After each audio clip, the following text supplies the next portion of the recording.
Dinesh Kumar Khara, he's the Managing Director, SBI, now joining in to talk a little bit more about the OFS and SBI Live, the credit card business, as well as the outlook going forward. Good to have you on board. To begin with, let's start off with the details of the sale, how much you're going to raise, what is going to be the dilution, as well as use of proceeds.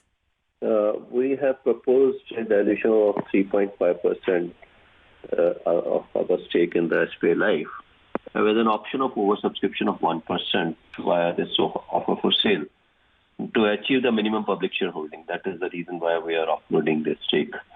In fact, currently, promoters, both BNP, Paribas Cardiff and SBI hold 67.3% stake in the company. SBI is holding 62.1% and Cardiff is holding 5.2%. So we have launched this this sale at a floor price of rupees 770 per share.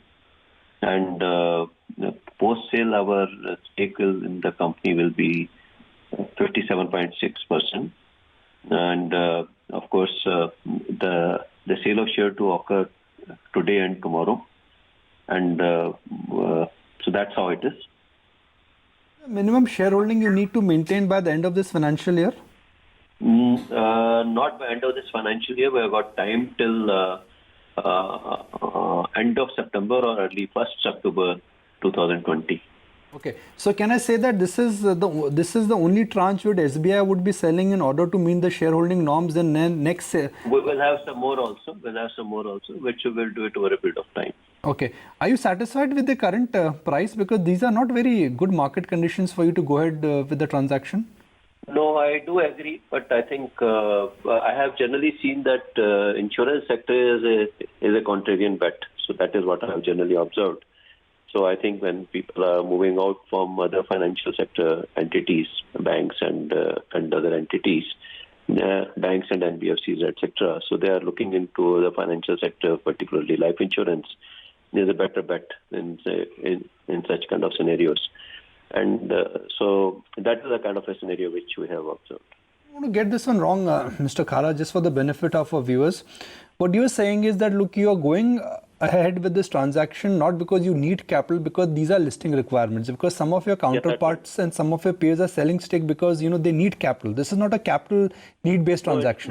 It's not. It is essentially to meet the MPS requirement, which we have got an obligation, which we need to comply with by end of September next year. We thought as much. Also wanted to talk about, Mr. Khara, about your credit card business, because this will really be India's first standalone credit card business IPOing. Data from SBI Bank Q1 presentation has quoted some very promising numbers, about the credit card business, about 350 odd crore rupees. Sorry, you were saying? I think it is a little premature as of now. We have initiated the process, but I think it is premature for me to comment anything more than that. Sure. Just wanted to understand the kind of multiples that this business could fetch and what kind of valuations would you be targeting? So I will not be in a position to comment because much of it depends upon the market situation prevailing at the material point of time. So I think we'll wait and watch, and at the material point of time, we'll certainly come on air and we'll share our thoughts on the subject. Before we wrap, sir, just one very quick follow-up question on SBI Life. I was looking at a Nomura report in the morning, and there seems to be a moderation in the life business for everyone. HDFC, SBI, ICICI, Pru. Is this an indication of slowdown, or the data what we've got for the month of August is like a one-off?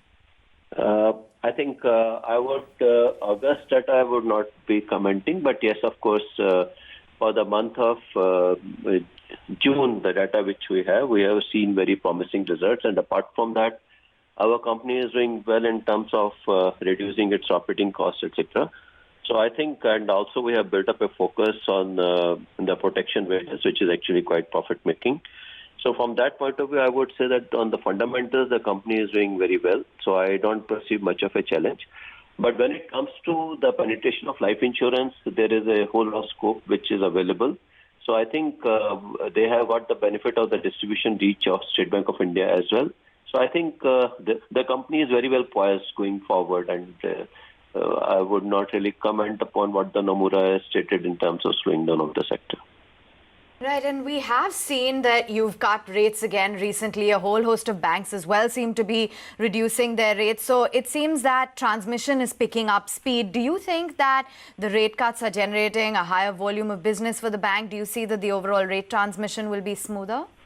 It's too early. We have just recently cut the interest rates, but I think when it comes to picking up the demand for credit, etc., rate cut is one of the factors. There are many other factors which people have to keep in mind when they are deciding to go for the borrowings. All right, Mr. Khara, appreciate the time. It's